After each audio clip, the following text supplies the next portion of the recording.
So these are my good ones, I guess you could say, ones that I recommend people to get, and they're just a simple set of trays, got a cover on them, and numbered, and they go in on an angle like that so everything falls down, and you got enough of a gap in here. I can put my finger in there.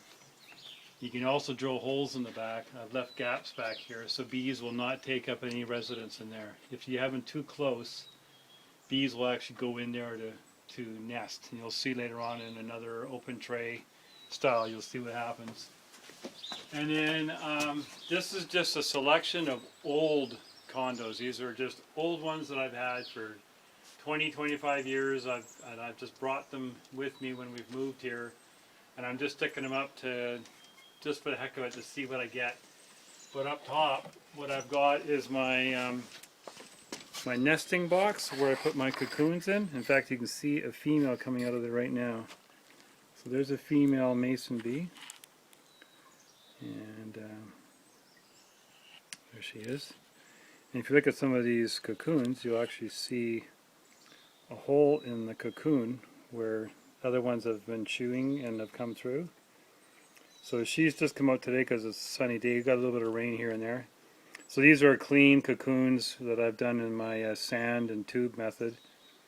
And I'm just going to put her on top of this emergence box, I call it.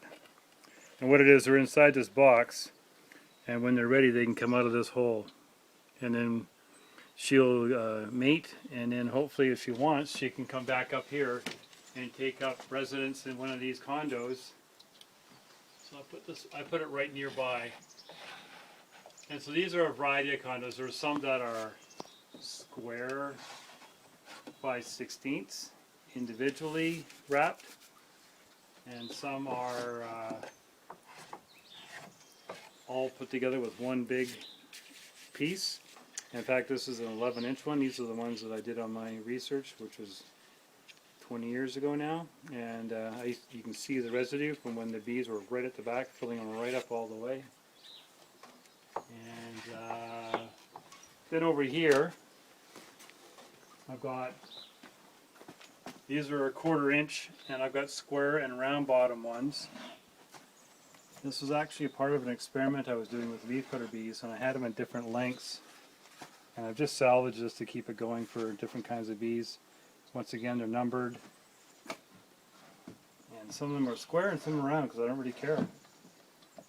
And this is a large version that I would have if I was in an orchard or a large commercial operation. This is what I would put in there. This just happens to be a bumblebee box with a inspection clear cover, and there's no bumblebees in here yet, so they're flying around now, but none of them have taken up residence. And I got another one around the corner in the shade. So we'll go to the other side now and take a look at some other stuff so you can find it. So carrying on, I've brought more of these old style ones. Like I said, I don't really use these because they're not the best design, but they're an old style. They work good enough, and because we're in the Kootenays here, I'm not sure what bees I'll get. But when I was saying about the gap, if you left a gap like this happens to be a whole box in here, and you can pull the trays out and have a look at them. Some of the gaps, like you see right there, bees will actually go in there. I know it's not a channel, but it's a wide open, big channel if you want to call it. And I've done experiments with that, like this one here. This entire tray is one big open channel. The whole thing is clearly open. And I've got pictures on my website showing bees in there. I'll see if I get some here or not. I've actually never done a video of bees in there, but I assure you I've got lots of bees going in the open tray system. And that's kind of fun to see what they do. And another method is to go with a straight block with holes in them. And this one is an old one too, and I put a back on it because they were done right through with the blade. With my new style blade, I can end it where I want to. And these all come apart. So some people just drill holes in blocks of wood. That's not good unless you line it with paper. But these ones actually come apart. That's why I've got tape on here keeping them together, each individual tray. And these are all different lengths. I've got, shorter ones here. Got longer ones.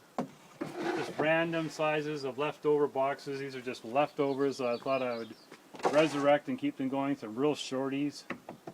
But because we're in a new area in BC, we're going to see what we get in here. So I've got 1/4 inch square, 1/4 inch round. I've got 5/16 round. I've got half round. I've got 5/16 fully round. I've got some that are long and some that are short. I've got open trays. And I have a few mason bee cocoons from last year. That's why I got the emergence box over there.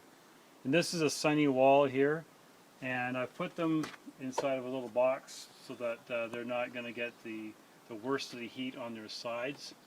And by the end of the day, like it is now, the sun's on the face and they don't get too hot in the condos. And that's about it.